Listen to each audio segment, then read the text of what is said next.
ठीक है, देखो ये ऑप्टिकल एक्सिस है जिसको मैंने प्रिंसिपल एक्सिस बोला हुआ था। ये कॉनकेव मिरर है, सारे सिमुलेशन देख लेते हैं, ठीक है। और ऑब्जेक्ट की पोजीशन देखो, अगर मैंने ऑब्जेक्ट को इनफाइनाइट पे रखा, ऑब्जेक्ट को बहुत दूर रखा हुआ है, ठीक है।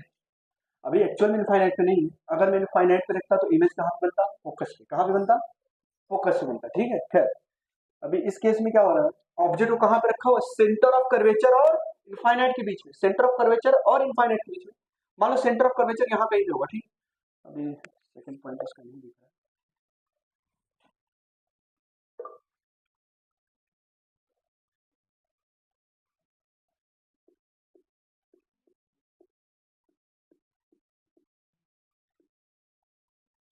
चलो ठीक। जब ऑब्जेक्ट सेंटर ऑफ कर्वेचर और फोकस के बीच में होता था तो इमेज कहाँ बनती थी, सेंटर ऑफ कर्वेचर और इनफाइनाइट के बीच में होता था तो इमेज कहाँ बनती थी, फोकस और, देखो कितना छोटा ऑब्जेक्ट बना, इसकी साइज देखो और इसकी साइज देखो, ठीक है। ये अगर मैं इसको इस तरफ लेके आऊँ थोड़ा सा, देखो इसकी साइज देखो और इसकी साइज, इन्वर्टेड है क्या, रिड्यूस्ड है क्या साइज में, और फोकस और सेंटर ऑफ कर्वेचर के बीच में बना, बस समझ में आई। अगर मैं ऑब्जेक्ट को, अगर मैं ऑब्जेक्ट को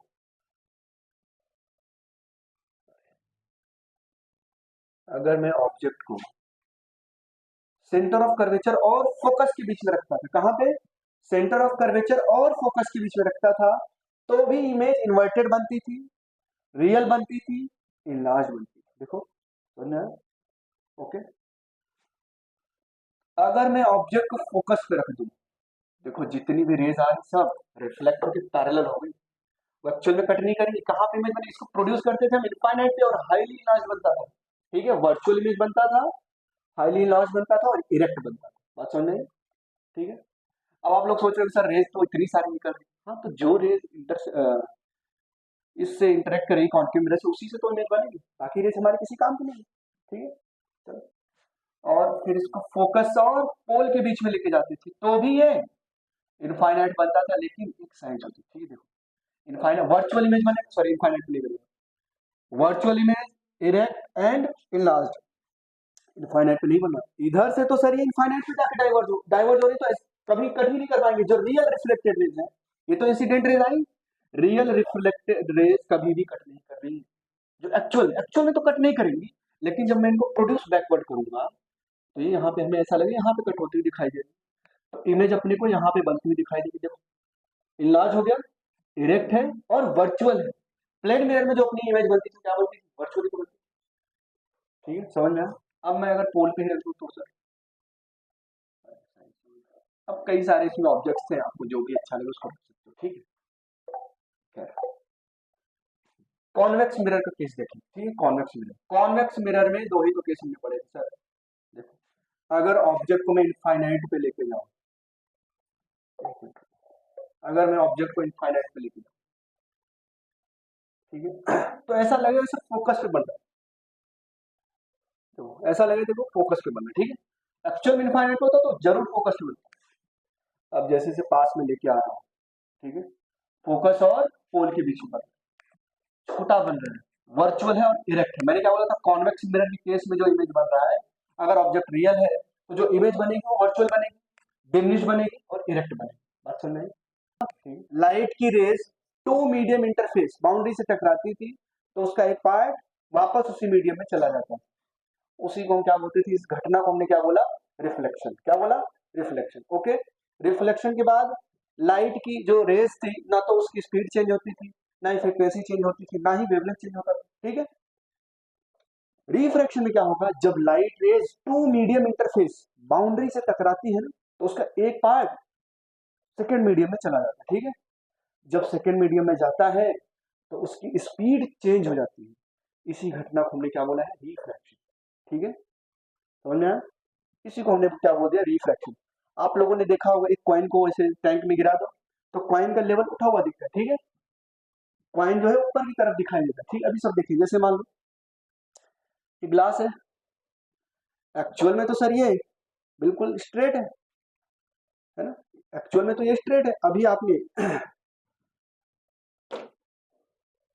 अगर सिर्फ और सिर्फ देखो सेम मीडियम में, हम सभी लोग एयर में हैं, जिस ऑब्जेक्ट को हम ऑब्जर्व कर रहे हैं वो भी एयर में है और ऑब्जर्वर भी एयर में।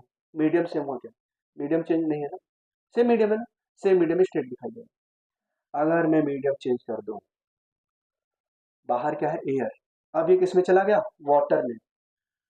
तो बाहर जो मीडियम था और जो वाटर में, जो वाटर एक मीडियम है, क्या दोनों अलग अलग है क्या? अब रेज स्ट्रोक को बेंड दिखाई देगा, दिख रहा है कि नहीं, थोड़ा सा दिख रहा है ना, एक्चुअल तो स्ट्रेट नहीं दिख रहा, ठीक है। अगर मैं इंटरफेस पे बोलूं तो आपको बेंड दिखाई देगा, ओके। या आप कभी दिख रहा है हमारी, आप सभी, ठीक है, घर पे जाना है ना और स्ट्रोक कर लेना, ठीक है, ये एक्सपेरिमेंट कर सकते हैं। और आप लोगों ने देखा हो जैसे बचपन में बकेट में आप लोग कॉइन्स गिरा देते थे, ठीक है, तो कॉइन्स एक्चुअली वो उठा हुआ दिखाई देता है सरफेस से, ठीक है, वो भी एक रिफ्रैक्शन की घटना है, ठीक है। या फॉर एग्जांपल अगर ये एरो का हेड दोनों तरफ इस तरफ है ना, एक मिनट देखो आप लोग, क्या इन्वर्ट दिखाई दे रहा है क्या, हाँ, एरो का हेड चेंज हो गया क्या, कुछ दिख रहा है कि नहीं, मेरे को तो नहीं दिख रहा है, हाँ थोड़ा थोड़ा दिख रहा है मेरे को, आई होप, हाँ, इन्वर्ट, ये भी क्या है, रिफ्रैक्शन है, ठीक है, समझ में आया, ये भी एक रिफ्रैक्शन, मीडियम चेंज हो गया, ओके। दोनों तो सेम डायरेक्शन थे सर, लेकिन एरो चेंज हो गया, ठीक है। अब स्ट्रोक को भी इसमें डाला हुआ, ठीक है। अच्छा, अगर मैं इसमें कॉइन्स को गिरा दूं, है, कॉइन्स लाया कोई, किसी के पास है, चलो मैं लाना ही भूल गया। एक्चुअल में अगर एयर होता तो जिस जितना हमें इसकी डेप्थ थी उतनी ही दिखाई दी, उतनी ही डेप्थ दिखाई दी। अगर मैं इसको ड्रॉप कर दूं तो साइज में देखो वेरिएशन दिख रहा होगा, ठीक है। अगर आप लोग देखो तो ऐसे थोड़ा ये उठा, अभी एक्चुअल में बाहर से देखोगे तो ये लेवल अब दिख रहा है हल्का, ठीक है। अभी मेरे को तो दिखाई दे रहा है, ठीक है, चलो अभी देखो, हाँ, ओके। और साइज भी डिस्टॉर्टेड है, ओके। अभी आप लोग बाल्टी में गिराना फिर देखना, ठीक, ये भी बेंड दिखाई दे रहा है। ये सब इंसिडेंट क्या है, ये सब जो इवेंट्स हो रहे हैं क्या है, रिफ्रैक्शन। और रिफ्रैक्शन को समझ लीजिए, और एयर को अलग करने वाली जो बाउंड्री, सॉरी जो लाइन होती है उसको हम क्या बोलते हैं, बाउंड्री इंटरफेस, ठीक है। जैसे मान लो ऊपर क्या है, इस लेवल के ऊपर क्या वाटर एयर है और इसके नीचे वाटर है। जैसे ही लाइट रेज एयर से वाटर में जाएगी तो उसका पाथ चेंज हो जाता है, ठीक है, विद चेंजिंग इट्स डायरेक्शन, पहला डेफिनेशन। अब मान लो ये लाइट रेज इंसिडेंट है फॉर एग्जाम्पल, तो इसको हमने क्या बोला है, इंसिडेंट रेज, इंसिडेंट रेज। जहां पे इंसिडेंट रेज आके, ये क्या है, बाउंड्री है, क्या है ये, बाउंड्री। इंसिडेंट रेज आके बाउंड्री को जहां पे टकराएगी उसको हम क्या बोलते थे, पॉइंट ऑफ इंसिडेंस। इस पॉइंट ऑफ इंसिडेंस पे क्या ड्रॉ करते थे, टेंजेंट। टेंजेंट के परपेंडिकुलर क्या होता था, नॉर्मल, ठीक है। टेंजेंट के परपेंडिकुलर क्या होता था, नॉर्मल। यहाँ पे हमने एक नॉर्मल साथ साथ बनाते रहिए आप। या तो लाइट रेज, या तो लाइट रेज बेंड होंगी, या तो लाइट रेज नॉर्मल से दूर जाएंगी, दो ही कंडीशन होगी।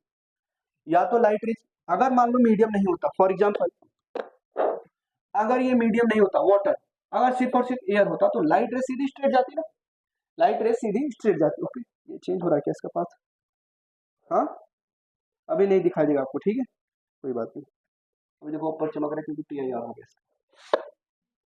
उसके लिए मुझे इसमें एक सोल्यूशन मिलाना पड़ेगा जो लेजर लाइट को दिखा पाए, रेड कलर ब्लू कलर जो भी है, ताकि लेजर लाइट को मैं देख पाऊँ, ठीक है। फॉर एग्जाम्पल अब जैसे मान लो लाइट रेज तो सर बिल्कुल सीधी जानी चाहिए थी, बिल्कुल सीधी जानी चाहिए, लेकिन लाइट रेज मीडियम जैसे चेंज हुआ तो लाइट रेज का पाथ भी चेंज हो जाएगा, लाइट रेज का पाथ भी चेंज हो जाएगा, देखो कैसे। रेहान आगे क्या आज, कल नहीं आए थे ना, शांति थी, अब बात करते हो मत दिखाई देना, वरना रिफ्लेक्शन करने के बाद रिफ्रैक्शन कर देंगे, ठीक है, फिर डिफ्रैक्शन भी हो जाएगा तुम्हारा, है? तीनों चीज एक साथ कर देंगे। अब लाइट रेज मैंने मान लिया, मान लो इधर बेंड हो गया नॉर्मल की तरफ, ये कौन सी रेज है, रिफ्रैक्टेड रेज है, कौन सी रेज है ये, रिफ्रैक्टेड रेज। एंगल हमेशा कहां से मेजर करते थे सर, नॉर्मल से, ठीक है। ये एंगल कौन सा है, एंगल ऑफ इंसिडेंस, ये क्या है, एंगल ऑफ रिफ्रैक्शन, समझ में आया? अगर मान लो मीडियम नहीं होता, अगर मान लो यहाँ पे लिखो रिफ्रैक्टेड, ये है रिफ्रैक्टेड रेज, अगर मीडियम नहीं होता तो रेज सीधी स्ट्रेट चली जाती, रेज सीधे स्ट्रेट चली जाती, हाँ ना, ठीक है, चलो तो आई यहाँ पे क्या है बताओ, angle of incidence, angle of incidence. जैसे ही यहाँ के टकराया, अब एक इवेंट हो गया सर, उसी इवेंट को हमने क्या बोला, रिफ्रैक्शन, एंगल ऑफ इंसिडेंस। और ये आर क्या है, angle of refraction, angle of refraction. ठीक है, बनाइए। बाउंड्री का काम क्या है, सेपरेट्स टू मीडियम, जिसको हम क्या बोलते हैं, बाउंड्री। बाउंड्री का क्या काम है, सेपरेट्स टू मीडियम।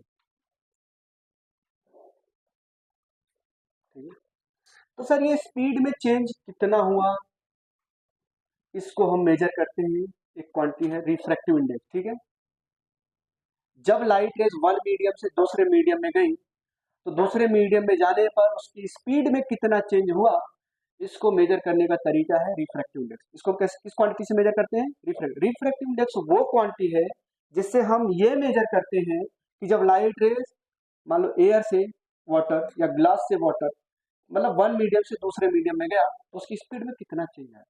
ठीक है, तो लिखो रिफ्रैक्टिव इंडेक्स क्या है, कैरेक्टरिस्टिक्स प्रॉपर्टी जो पढ़ा आपने रिफ्रैक्टिव इंडेक्स, जिसको किसके, स्पीड ऑफ लाइट को मेजर किया। ठीक है, स्पीड ऑफ लाइट और speed of light in vacuum और speed of light in medium का रेशियो क्या है, रिफ्रैक्टिव इंडेक्स। ठीक है, इसको हम बोलते हैं एब्सोल्यूट रिफ्रैक्टिव इंडेक्स।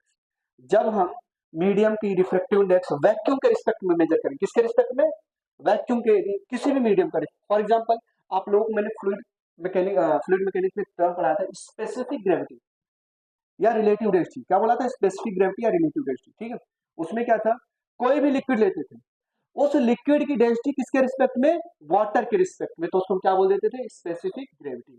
सिमिलर यहाँ पे, ठीक है, सिमिलर यहाँ पे, जैसे वहां पे हमने रिलेटिव डेंसिटी या स्पेसिफिक ग्रेविटी नाम दिया, यहाँ पे हमने क्या नाम दे दिया, रिफ्रैक्टिव इंडेक्स। रेशियो ही तो है, तो जो रिफ्रैक्टिव इंडेक्स है वो यूनिटलेस है और डायमेंशनलेस है। ठीक है भाई, ये भी स्पीड है, ये भी स्पीड है, दोनों ही रेशियो है, तो मैं क्या लिखूंगा, रिफ्रैक्टिव इंडेक्स। जो क्या होता है, refractive index of medium with respect to vacuum.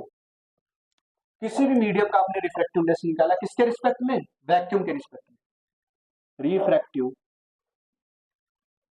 Index of medium with respect to vacuum, तो उसको हम क्या बोल देते हैं, एब्सोल्यूट रिफ्रैक्टिव इंडेक्स। समझ में आया। अब नेक्स्ट टर्म है इसमें रिलेटिव रिफ्रैक्टिव इंडेक्स, जो अभी मैंने स्पेसिफिक ग्रेविटी का नाम दिया। ठीक है, रिलेटिव रिफ्रैक्टिव इंडेक्स, यहाँ पे सर हमने वैक्यूम के रिस्पेक्ट में निकाला था, अब हम निकालने जा रहे हैं किसी एक मीडियम का दूसरे मीडियम के रिस्पेक्ट में। अच्छा, कुछ यहाँ पे डेटा है, उसको याद करना है। ग्लास के लिए जो रिफ्रैक्टिव इंडेक्स होता है, ग्लास के लिए वो होता है 3/2, मतलब 1.5। लिख लो ये डेटा पहला।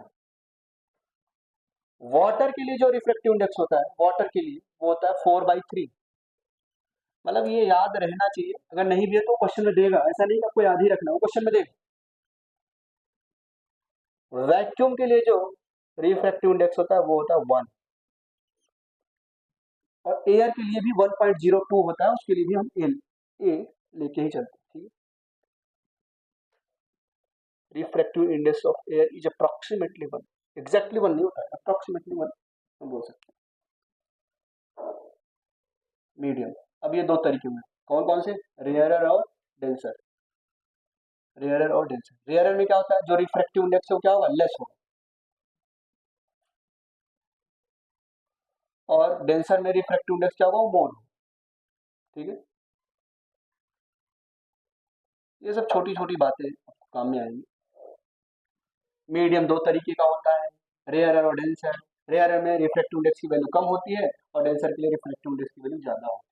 अगर रिफ्रैक्टिव रेयरर के लिए देखो इधर, अभी आपने एक रिलेशन पढ़ा, mu is inversely proportional to B.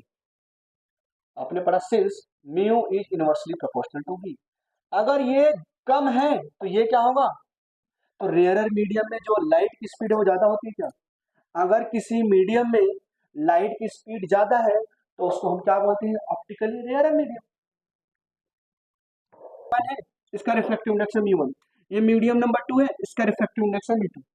अब जो है लाइट रेज आई, मान लो यहाँ पे कोई दूसरा मीडियम, लाइट रेज आके इंसिडेंट हुई, ये नॉर्मल है, या तो दूर जाएगी नॉर्मल से या पास में आएगी, अब डिपेंड करता है मीडियम या रेयर है या डेंसर, ठीक है। म्यू टू म्यू वन से कौन ज्यादा है, ठीक है। अगर म्यू टू कम है और म्यू वन ज्यादा है तो ये डेंसर मीडियम हुआ और ये रेयर मीडियम हुआ। तो जब भी लाइट रेयर से डेंसर में आ गई तो लाइट की जो रेस है वो नॉर्मल की तरफ बेंड होती है, प्रूफ करके दिखाऊंगा। और जब डेंसर से रेयर में जाएगी तो लाइट की रेस जो है वो नॉर्मल से दूर जाती है, ठीक है। समझ में? ये reflected rays, refracted rays, sorry refracted rays है और ये इंसिडेंट रेज है, इंसिडेंट रेज है। अब बताओ, ये मान लो मैंने बोला मुझे सेकेंड मीडियम की रिफ्रैक्टिव इंडेक्स चाहिए with respect to one, with respect to one. Relative refraction क्या है? जब लाइट एक मीडियम से दूसरे मीडियम में जाती है तो उसकी स्पीड में चेंज हो जाती है। इसी इवेंट को हमने क्या नाम दिया है? रिफ्रैक्शन, ठीक है।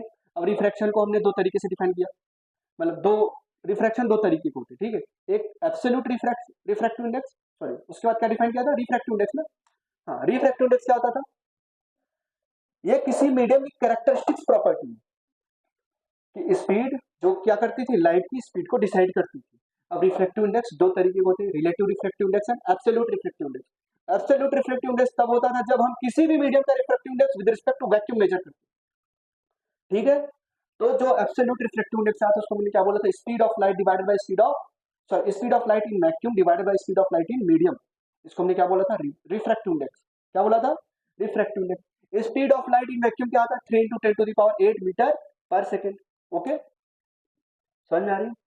तो सिंस स्पीड ऑफ लाइट तो कांस्टेंट है, तो जो रिफ्रैक्टिव इंडेक्स है वो इनवर्सली प्रोपोर्शनल क्या है? वेलोसिटी।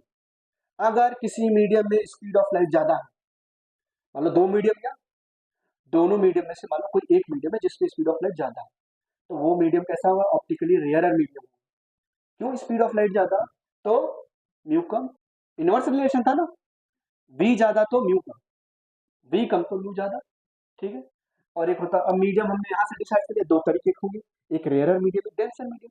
रेयरर मीडियम उसको बोलेंगे जिसमें लाइट की स्पीड ज्यादा है, डेंसर मीडियम उसको बोलेंगे जिसमें लाइट की स्पीड कम है, ठीक है। दो तरीके के मीडियम होंगे। इसको हम और भी एक तरीके से बोल सकते थे, ऑप्टिकली रेयर या ऑप्टिकली डेंसर, बात एक ही, ठीक है। जैसे प्रिंसिपल एक्सिस और ऑप्टिकल एक्सिस, बात एक ही। ओके, उसके बाद हमने पढ़ा relative refractive index, refractive index of one medium with respect to the other medium. भाई आप देखो ना, स्पेसिफिक ग्रेविटी कैसे लिखते थे आप? Density of liquid divided by density of water, और इसको हमने एक और नाम दिया था रिलेटिव डेंसिटी। किसी भी लिक्विड की डेंसिटी अगर मैं वाटर के रिस्पेक्ट में मेजर कर रहा हूं तो क्या है? स्पेसिफिक ग्रेविटी है उसकी। आयरन, एल्युमिनियम, ऑयल, चाहे जो कोई भी मटेरियल अगर उसकी डेंसिटी मैंने वाटर के रिस्पेक्ट में मेजर कर दी तो क्या होगा? Specific gravity. सिमिलर यहाँ पे भी तो है, ठीक। रिलेटिव रिफ्रैक्टिव इंडेक्स, बात समझ में आ गई? ठीक है। अब अभी अभी आपने बताया सर स्पीड चेंज हो रही है, स्पीड चेंज हो रही है। अच्छा, अगर मान लो मैं लेजर लाइट को इसमें अगर मैं इंसिडेंट करता तो क्या कलर चेंज हो जाता? क्या लेजर? नहीं ना। फ्रीक्वेंसी तो सोर्स की प्रॉपर्टी है, वो कैरेक्टरिस्टिक्स प्रॉपर्टी, वो कभी चेंज नहीं होगी। तो रिफ्रैक्शन या रिफ्लेक्शन में फ्रीक्वेंसी कभी चेंज, रिफ्लेक्शन में तो तीनों ही चेंज नहीं होते थे, रिफ्रैक्शन में फ्रीक्वेंसी रिमेन्स कांस्टेंट। बात समझ में? ठीक है, तो लिखेंगे नहीं होगा, ठीक। चलो, अब सिंस आप लोगों ने एक रिलेशन पढ़ा होगा, अभी अभी पढ़ा सर एक रिलेशन, तो यही पढ़ा, म्यू बराबर सी अपॉन में v, speed of light in vacuum divided by speed of light in medium, ये रिफ्रैक्टिव इंडेक्स था, ठीक है। अब एक रिलेशन आपको और पता है, v बराबर एफ लेमडा, v बराबर एफ लेमडा। सिंस फ्रीक्वेंसी क्या है? कांस्टेंट, फ्रीक्वेंसी कांस्टेंट है, तो जो वेलोसिटी आ गया डायरेक्टली प्रोपोर्शनल टू क्या आ गया? लेमडा आ गया। क्या समझ में आई? ठीक है। और यहाँ पे जो रिफ्रैक्टिव इंडेक्स है वो क्या है? सिंस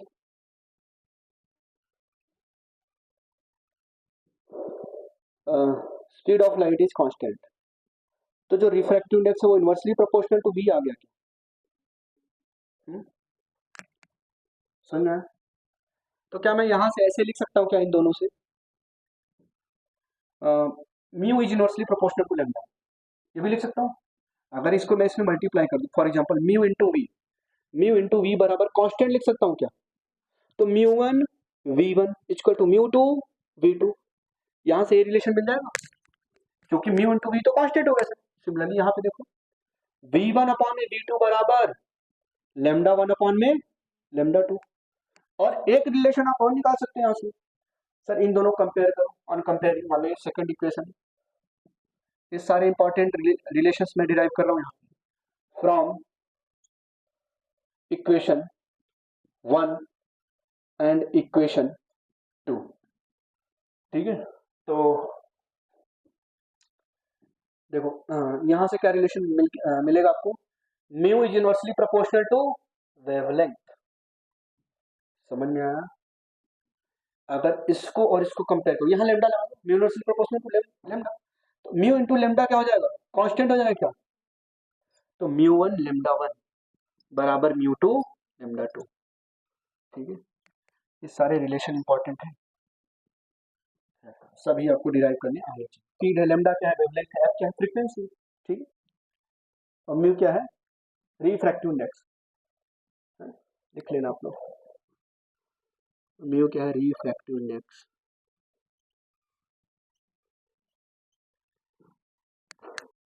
एफ क्या है, फ्रीक्वेंसी। लेमडा क्या है, वेवलेंथ। वी क्या है, speed of light in medium, speed of light in medium, speed of light in medium.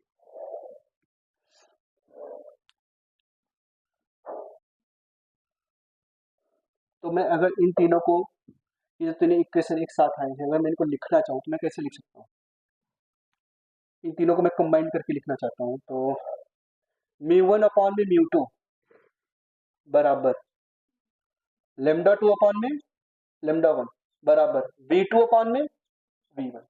ऐसे नहीं सकता हो गया, तीनों एक साथ कंबाइन हो, याद कुछ भी नहीं करना है, ये आप डिराइव कर सकते हो। वेब क्योर, और मैं यहां से इस तरफ जाता हूँ, बिल्कुल लेफ्ट से राइट की तरफ, लेफ्ट से राइट की तरफ गया, इधर ध्यान दो, ये विजुअल लाइट का स्पेक्ट्रम है। ठीक है, मैं किधर से किधर जा रहा हूँ, वॉयलेट से रेड की तरफ, मैं लेफ्ट से राइट की तरफ गया, तो क्या इंक्रीज हो रहा है, वेवलेंथ इंक्रीज हो रहा है सर, लेमडा इंक्रीज हो रहा है, तो क्या डिक्रीज होगा, हाँ वो तो ठीक है, फ्रीक्वेंसी, रिफ्रैक्टिव इंडेक्स के बारे में बोलो, फ्रीक्वेंसी क्या होगी, sorry relative refractive index, relative refractive index कम होगा, ये इंक्रीज हो रहा है ना, तो ये कम होना चाहिए। ठीक है, फ्रीक्वेंसी तो खैर चलो डिक्रीज हो रहा है, वो तो चलो कोई बात नहीं, लेकिन यहाँ वेवलेंथ के बारे में बात कर रहा हूँ। ठीक है, तो जो अगर मैं रेड और वायलेट में बात करूँ, रेड लाइट के लिए रिफ्रैक्टिव इंडेक्स ज्यादा है या वायलेट लाइट के लिए, हाँ वायलेट लाइट के लिए। ठीक है, चलो तो एक क्वेश्चन अभी इस पे लेंगे, मान लो ये मीडियम 1 है और ये मीडियम 2, ये मान लो म्यू 1 है और ये म्यू 2 इसका रिफ्रैक्टिव इंडेक्स, ये इंसिडेंट रेज आ रही है, इंसिडेंट रेज आके जहां पे टकराए उसको बोलते थे point of incidence, point of incidence पे टेंजेंट ड्रा करते थे, फिर उसके बाद उसमें नॉर्मल ड्रा करते थे। ठीक है, ये क्या है, ये बाउंड्री, ये बाउंड्री, बाउंड्री का काम क्या होता था, दो मीडियम को अलग करना, दो मीडियम को ये अलग सेपरेट करता था। ठीक है, चलो अब ये इंसिडेंट रेज आई, अब टकराने के बाद बाउंड्री से टकराने के बाद ये नॉर्मल की तरफ बेंट होगी या आगे जाएगी, डिपेंड करता है किसका रिफ्रैक्टिव इंडेक्स ज्यादा है। ठीक है, अगर डेंसर मीडियम में जा रही होगी तो नॉर्मल की तरफ बेंट करेगी। नॉर्मल से जितने भी एंगल मेजर करने वाले हम नॉर्मल से मेजर करते थे, ये क्या है, एंगल ऑफ इंसिडेंस, ये क्या है, angle of refraction, angle of refraction. अच्छा एक बात बताओ, अगर मैंने इसको वेक्टर फॉर्म में बोल दिया, ये मान लो आई कैप फॉर एग्जांपल, ये आई कैप है, ये मान लो आर कैप है, ये मान लो एन कैप है, नॉर्मल को एन कैप से दिखा दिया, इसको आई कैप से, इसको आर कैप से, क्या तीनों ही वेक्टर एक प्लेन में है क्या, जब तीनों ही वेक्टर एक प्लेन में है तो कोप्लेनर हो गए क्या, और कोप्लेनर की कंडीशन क्या होती थी, वॉल्यूम इनका जीरो होता था, वॉल्यूम इनको since i cap n cap and r cap r coplanar, एक ही प्लेन में लाई कर रहे हैं सर, कोप्लेनर, तो hence i cap dot n cap cross r cap, क्या लिख सकता हूं, n cap cross r cap जो आएगा, n cap cross r cap, perpendicular होगा क्या इस प्लेन के, और परपेंडिकुलर दो वेक्टर होंगे उनका डॉट प्रोडक्ट क्या होता था, या इसको ऐसे भी लिख सकते हो, और volume of i cap n cap r cap, कैसा भी ऑर्डर रख सकते हो, जीरो आना चाहिए। इन्होंने बोला एक मीडियम से जो लाइट जा रही, ठीक है, उस मतलब एक मीडियम से लाइट रेस गई दूसरे मीडियम में जब वो एंटर कर रही होगी, तो इवेंट के पहले और इवेंट के बाद, मतलब रिफ्रैक्शन होने के बाद, इवेंट के पहले मीडियम का रिफ्लेक्टिव इंडेक्स और मीडियम जो लाइट रेस जो नॉर्मल से एंगल बना रही है उसका साइन का प्रोडक्ट, मीडियम का रिफ्लेक्टिव इंडेक्स और एंगल ऑफ इंसिडेंट के साइन का प्रोडक्ट क्या होगा, कांस्टेंट होगा, क्या होगा, कांस्टेंट होगा। उन्होंने ये बोला म्यू इनटू साइन, आप लोग 10th क्लास में पढ़ते हुए आ रहे हो, म्यू बराबर sine i by sine r, 10th class में पढ़ा होगा ना, इसको ऐसे लिखना है, ठीक है, यहाँ पे मैं इसे बोल दे रहा हूँ, म्यू बराबर आप लोगों ने पढ़ा है, म्यू बराबर साइन आई अपॉन में साइन आर, ये पढ़ा है क्या, इसको ऐसे लिखना, फिर इसको ऐसे काट देना, ठीक है, फिर इसको यहाँ पे लिखना है डू नॉट यूज, ठीक है। हालांकि यहाँ पे अभी क्योंकि पता नहीं ना किसके रिस्पेक्ट में रिफ्रैक्टिव इंडेक्स है, ठीक है, तो ऐसे मत करने लगना, ठीक है। अब देखो फिर करेंगे कैसे सर, स्नेल्स जो लॉ जो बोलता है लाइट की रेज पहले मीडियम में आ रही, पहले मीडियम का रिफ्रैक्टिव इंडेक्स क्या है, म्यू वन, और angle of incidence sine i बराबर mu two into sign r, ये लिखिए, ठीक है, ये। अब अगर तुम इसको रेशियो के फॉर्म में लिखना चाहते हो तो म्यू टू अपॉन में म्यू वन होगा, आप लोग म्यू पढ़ लेते हो, हाँ वहां पे क्या होता था, म्यू वन एयर होता था, इसलिए आप लोग अब बार बार गलती करने से बचना, ठीक है। तो म्यू वन साइन आई बराबर म्यू टू साइन आर, यही है स्नेल्स का लॉ, ठीक है, यही है स्नेल्स का लॉ। तो जिस मीडियम से लाइट रेज जा रही है उस मीडियम का रिफ्रैक्टिव इंडेक्स इनटू उस मीडियम के में जो लाइट रेज जो नॉर्मल से एंगल बना रही है उसका साइन, इन दोनों का प्रोडक्ट क्या होने वाला है, कांस्टेंट होने वाला है, यही स्नेल्स ने बताया था। फॉर एग्जांपल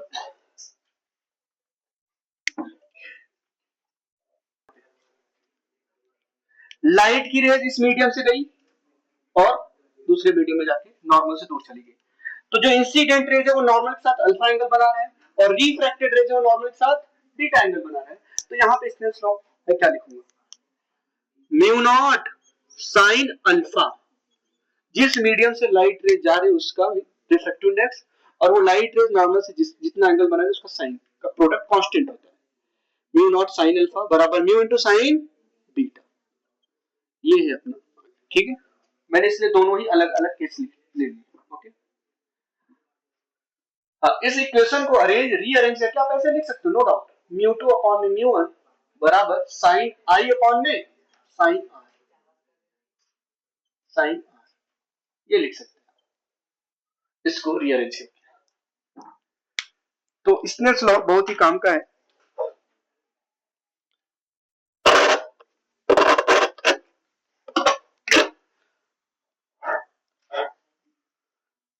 बिल्कुल परपेंडिकुलर अलोंग द नॉर्मल, तो क्या होगा भाई, अलोंग द नॉर्मल अगर मैं इस पॉइंट ऑफ इंसिडेंस से यहाँ पे नॉर्मल को अगर मैं ड्रॉ करूंगा तो ये नॉर्मल है, बाहर जाएगा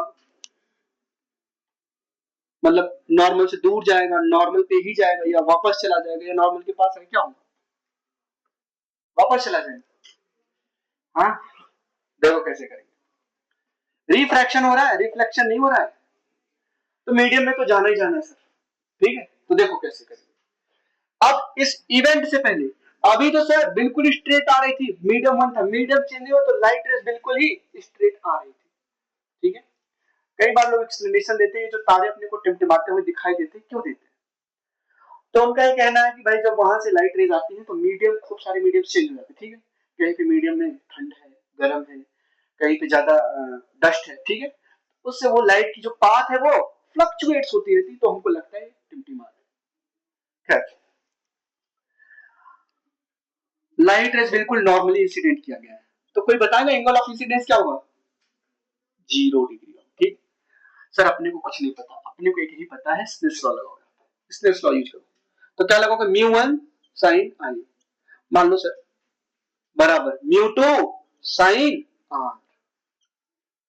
ये कब लगाते थे फॉर्मूला? जब रिफ्रैक्शन होता था, जब रिफ्रैक्शन होता था। म्यू वन साइन 0 डिग्री बराबर म्यू टू साइन आर। ठीक है, ये पूरे टर्मिनोलॉजी, ये पूरे टर्म क्या हो गया? जीरो। तो जीरो बराबर क्या लिखूंगा मैं? Mu two sine r. तो बताओ म्यू टू जीरो होने की प्रोबेबिलिटी है क्या? नहीं, म्यू टू तो कभी जीरो नहीं हो सकता, वन हो सकता है सर, वन से कम नहीं हो सकता। वो अलग बात है जो हमने केस बताया नेगेटिव वगैरह, ठीक है, उधर भी नहीं जाना है। म्यू टू ये नेगेटिव, तो ये तो सर जीरो नहीं होगा। तो जीरो होने की प्रोबेबिलिटी किसकी, मतलब किसकी पॉसिबिलिटी है? ये। और ये जीरो कब होगा? जब आर की वैल्यू जीरो हो। समझ में? साइन आर की वैल्यू क्या होगी? जीरो। म्यू टू से डिवाइड करोगे जीरो में तो जीरो आएगा, तो आर की वैल्यू क्या होगी? जीरो। तो ये एंगल ऑफ रिफ्रैक्शन था क्या? जब आर की वैल्यू, और एंगल ऑफ रिफ्रैक्शन कैसे निकालते थे? रिफ्रैक्टेड रे और नॉर्मल के बीच का जो एंगल होता था उसको क्या बोलते थे भाई? रिफ्रैक्टेड रे। तो यहाँ पे तो जीरो आ रहा है सर, तो ये पाथ को बिल्कुल सीधे चला जाएगा, बिल्कुल सीधे। ठीक है, ये इंसिडेंट रेज है और ये रिफ्रैक्टेड रेज है। बात समझ में आई? अगर मैं लाइट की रेज को नॉर्मली इंसिडेंट करता हूं, अलाउंग द नॉर्मल इंसिडेंट करता हूं बाउंड्री पे, तो लाइट की रेज विदाउट डेविएशन स्ट्रेट चली जाएगी। विदाउट डेविएशन कहां चली जाएगी? स्ट्रेट। ठीक है, तो आंसर में क्या लिखोगे? आंसर में क्या लिखोगे? Light rays will go. इस ग्लास स्लैब की जो थिकनेस दी है वो दी है टी, और एक लाइट रेज को इंसिडेंट किया, ये लाइट रेज है, इसकी थिकनेस है टी। मान लो इस ग्लास स्लैब का जो रिफ्रैक्टिव इंडेक्स है वो म्यू है। क्या है वो? म्यू। तो बताओ लाइट रेज को इस ग्लास स्लैब को क्रॉस करने में कितना टाइम लगेगा? एक लाइट रेज है, ग्लास स्लैब के ऊपर इंसिडेंट किया और उसकी थिकनेस थी टी, तो ये लाइट रेज इस ग्लास स्लैब को क्रॉस करने में कितना टाइम लगेगा? तो देखो टाइम बराबर क्या पढ़ते थे आप लोग? टाइम बराबर डिस्टेंस अपॉन में स्पीड। तो जो लाइट रेज है, अभी इधर ध्यान देना आप लोग, लाइट रेज की स्पीड इस मीडियम में कितनी होगी पहले ये फाइंड आउट करो। मीडियम चेंज हुआ ना, इधर मान लो एयर था, वैक्यूम था, लाइट रेज इस मीडियम में गई, तो इस मीडियम में लाइट रेज की स्पीड कितनी होगी? डिस्टेंस बातें नहीं, इस मीडियम में जो लाइट रेज ट्रेवल कर रहा है कितना डिस्टेंस चला? टी। तो क्या लिखोगे? टाइम बराबर टी अपॉन में स्पीड वी, क्योंकि मीडियम में तो वैक्यूम वाली स्पीड तो मिलेगी नहीं, कम हो जाएगी। कितना होगा? आपको रिफ्रैक्टिव इंडेक्स दिया है, आपको पता है म्यू बराबर सी अपॉन में वी, तो वी बराबर क्या है? सी अपॉन में म्यू। यहां से रिलेशन मिला, पुट करो यहां। तो टाइम बराबर टी अपॉन में सी बाई म्यू, और म्यू ऊपर चला जाएगा तो टाइम कितना लगेगा इसको? म्यू टी बाई सी, ये लगेगा time. Time taken to cross the light rays, sorry, time taken to cross the glass slab of thickness t, light rays को ही क्रॉस कर रहा हूं। Time taken to cross the glass slab of thickness t क्या है? Mu T by सी आया क्या? समझ में आया कैसे किया? ठीक, नोट डाउन करो। है कि mu two is greater then mu one, mu two is greater then mu, let's मान लो ये, suppose let mu two is greater then mu. अब लाइट रेज आ रही है, ठीक है, रेयर मीडियम से आई, भाई म्यू वन कम है तो रेयर मीडियम हुआ ना, रेयर से किधर जा रही है तो लाइट रेज किधर बेंड होगी? Towards the normal. अभी देखो प्रूफ करते हैं।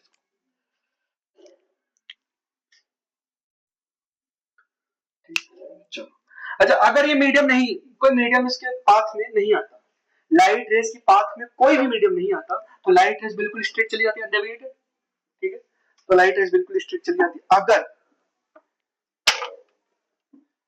अगर कोई मीडियम नहीं आता, मीडियम सेम रहता, मीडियम चेंज नहीं होता, तो अगर लाइट रेज के बीच में कोई दूसरा मीडियम नहीं आता तो ये अनडेविएटेड बिल्कुल स्ट्रेट जाता। मीडियम आ गया मतलब डेविएशन होगा। अब दो पॉसिबिलिटी है, या तो नॉर्मल की तरफ या तो नॉर्मल के दूर, नॉर्मल से दूर या तो नॉर्मल की तरफ आएगा। ठीक है, तो मान लेते हैं पहले केस में नॉर्मल की तरफ आएगा, मान लेते हैं। ठीक है, मानने में क्या जाता है? यस सर, मानने में तो कुछ भी नहीं है, मान ले रहे हैं ना कि नीट में हमारी फर्स्ट रैंक आ गई, और ये एरो बनाना है प्रॉपरली, ये रिफ्रैक्टेड रेज मान लिया। अब कोई बोल रहा नहीं सर अवे होगा, मान लो अवे भी बना देते, ठीक है, एक मान लो, चलो सबकी बात रखनी पड़ती है ना, डेमोक्रेसी है भाई। चलो ये इंसिडेंट हुआ, ये नॉर्मल है, कोई तो बोल रहा है सर ये दूर जाएगी, ये दूर जाएगी, चलो ये म्यू1 है, ये म्यू2 है, और क्वेश्चन दिया है म्यू2 इज ग्रेटर देन म्यू1, या हमने माना हुआ है कि म्यू2 ये जो मीडियम है डेंस है। अब इन दोनों में से कोई तो सही है, कोई तो सही है, ठीक है। अब सिंस मैंने लाइन दिखा रखा है तो आप पहले ही बता दोगे नहीं सर ये वाला सही है, ठीक है। तो देखो कैसे सही, ये है एंगल ऑफ इंसिडेंस आई, ये है एंगल ऑफ रिफ्रैक्शन आर, ठीक है। तो स्नेल्स लॉ लगाओ यहाँ पे।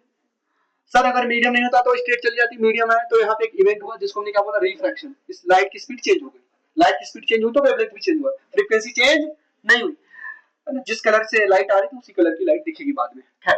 तो यहाँ पे स्नेल्स लॉ लगाओगे, क्या लगाओगे, स्नेल्स लॉ, ठीक है। अपने पास स्पेस नहीं, ये भाई साहब को हटाना पड़ेगा, हटा दे, ऐसा फोटो खींच लो अपने दिमाग में कि यहाँ पे सर ने बनाया था जो रेस थी रिफ्लेक्टेड वो दूर जा रही थी नॉर्मल से, बाउंड्री पे म्यू1 साइन आई बराबर, सॉरी बराबर म्यू2 साइन, हाँ ठीक है। तो साइन आई, अच्छा इसमें दिया हुआ ना, ये प्रोडक्ट कांस्टेंट है, मैंने यही बोला ना, जिस मीडियम से लाइट रेज आ रहा है उसका रिफ्लेक्टिव इंडेक्स और उसका जो इस रेज है जो नॉर्मल से एंगल बना है उनका प्रोडक्ट, उसके साइन का प्रोडक्ट क्या होना चाहिए, कांस्टेंट। जिस मीडियम में लाइट रेज आ रही है उस मीडियम का रिफ्लेक्टिव इंडेक्स और वो लाइट रेज नॉर्मल से जितना एंगल बना रहा है उसका साइन का प्रोडक्ट क्या होना चाहिए, कांस्टेंट होना चाहिए। मतलब सर अब यहां पे दिया म्यू2 ज्यादा है और म्यू1 कम है, ये कब बराबर है, म्यू2 ज्यादा है और म्यू1 कम है, तो जाहिर सी बात है ये ज्यादा रहा होगा, ये कम रहा होगा, तभी तो प्रोडक्ट बराबर आएंगे, तभी तो प्रोडक्ट बराबर आएंगे। फॉर एग्जांपल अगर मैं लिखूं, मान लो म्यू1 इंटू साइन आई क्या आ गया 24, क्या आ गया 24, इसको मैं ऐसे लिख सकता हूं क्या 6 इंटू 4 बराबर 8 इंटू 3 बराबर 12 इंटू 2 बराबर 24 इंटू 1, ऐसे लिख सकता हूं क्या।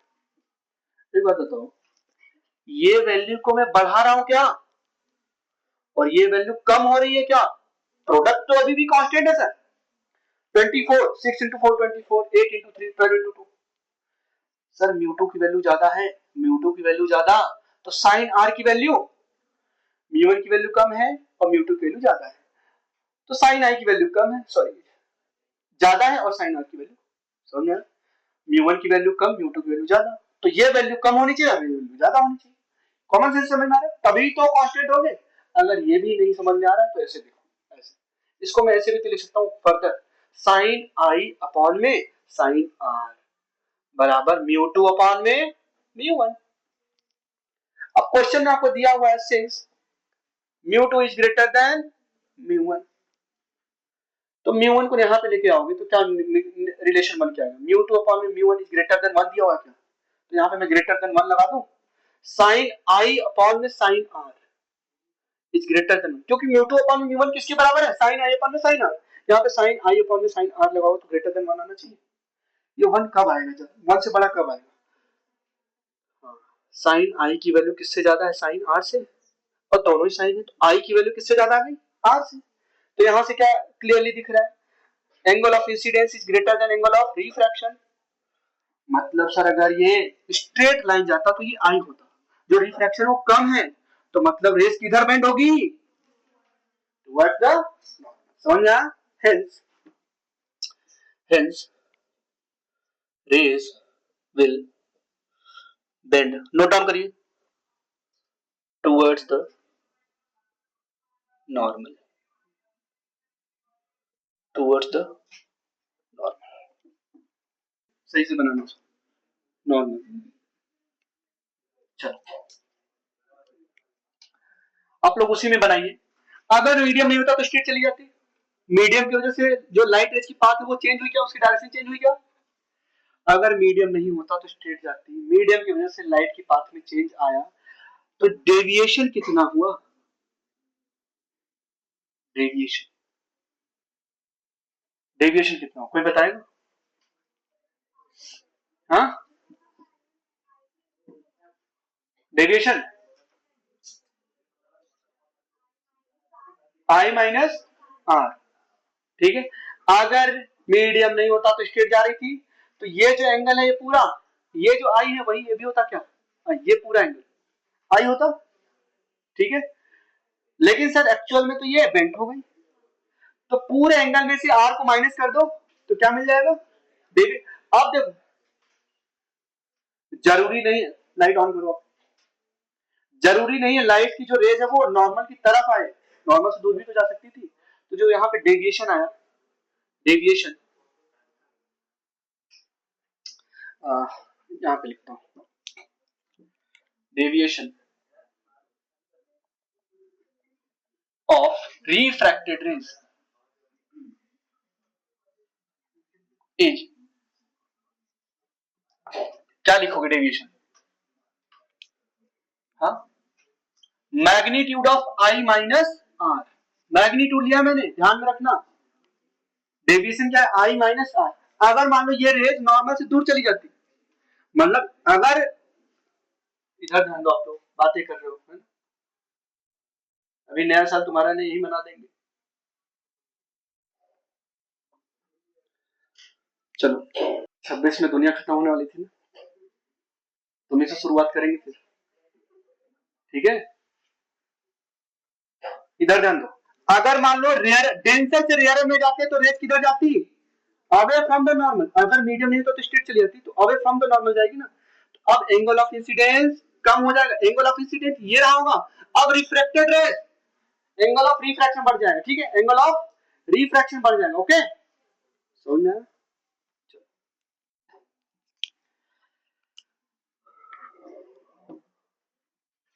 तो इसलिए मैंने क्या लगाया, magnitude i minus r mod लगाया, ठीक। ये है deviation suffered by the, sorry deviation suffered by the refracted rays, refracted deviate हुआ ना, ओके।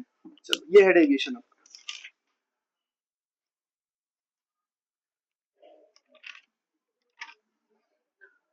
तो बताओ रिफ्लेक्शन एंगल ऑफ डेविएशन क्या होता था, पाई माइनस 2 आई, यहाँ पे क्या है आई माइनस आर, समझ गया। चलो अब एक लास्ट कॉन्सेप्ट आज के लिए पढ़ेंगे, रिफ्लेक्शन थ्रू ग्लास स्लैब। मान लो एक ग्लास स्लैब लिया जिसकी थिकनेस कितनी है टी, जिसकी थिकनेस कितनी है भाई साहब टी, ओके, ग्लास स्लैब लोगे उसकी कुछ थिकनेस होगी। अब लाइट रेस को इंसिडेंट करा और इसकी जो रिफ्रैक्टिव इंडेक्स है, मान लो म्यू1, इसने जो लिया वही हम लेते, ठीक, एयर है, ठीक, एयर म्यू, इसकी जो रिफ्रैक्टिव इंडेक्स है वो म्यू है, और बाहर है एयर। एयर के लिए जो हम रिफ्रैक्टिव इंडेक्स लेते हैं वो लेते हैं 1, एग्जैक्टली 1 नहीं होता लेकिन 1 के अप्रोक्सीमेटली बराबर होता है। यहाँ पे भी एयर है नीचे। अब light rays incident raise, incident raise, ठीक है। अच्छा यहाँ पे आकर अगर टकराएगी, अब जब मीडियम चेंज हो रही है तो ये कैसा काम करेगा, बाउंड्री का काम करेगा क्या, बाउंड्री। सर एयर से मान लीजिए ग्लास था, ग्लास में है, ठीक, ये ग्लास स्लैब है, ये ग्लास में है। अब जैसे ही क्या रेयर से डेंसर में आ रहा है क्या, तो लाइट की जो पाथ है वो चेंज होगी क्या,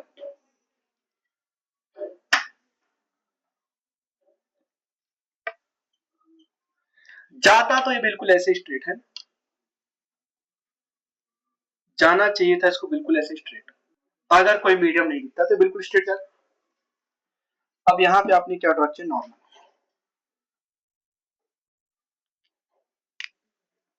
ये क्या है नॉर्मल, ये क्या है एंगल ऑफ इंसिडेंस। रेयर से डेंसर में जा रहा है तो रेस किधर बेंट होगी ये बताओ, टुवर्ड्स द नॉर्मल, तो चलो बना लेते हैं।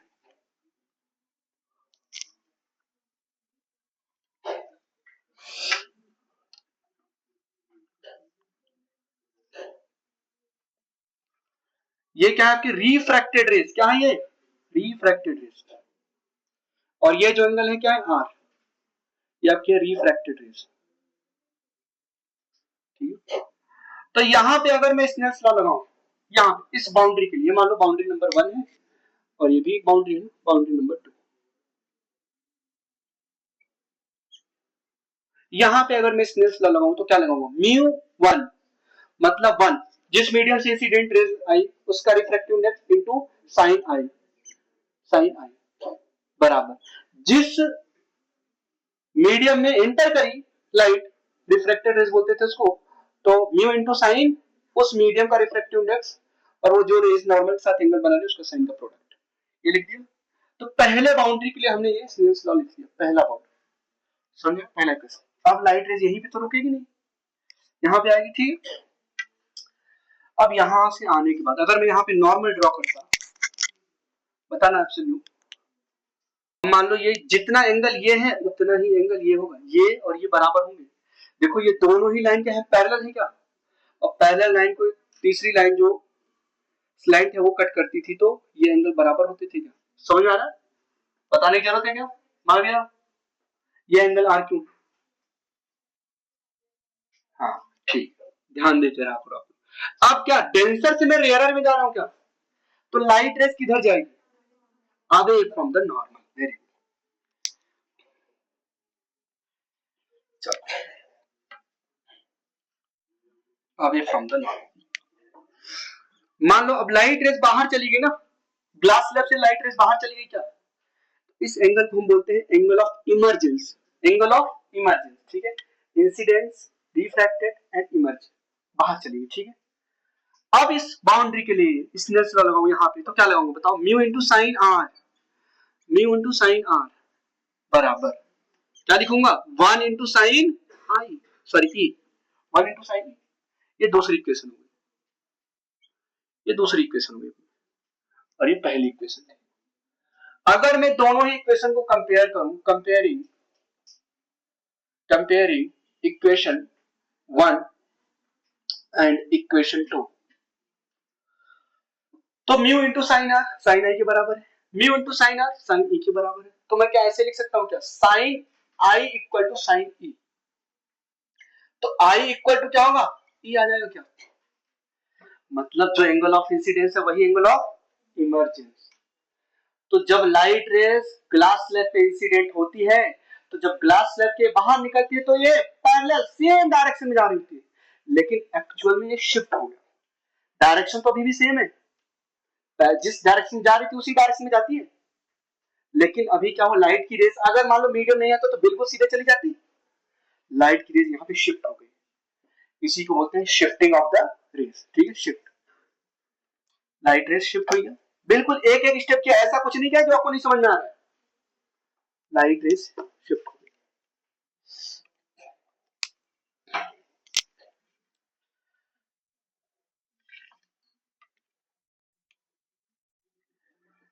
तो लाइट रेस जो शिफ्ट हुई, इनके बीच का जो गैप है कितना है,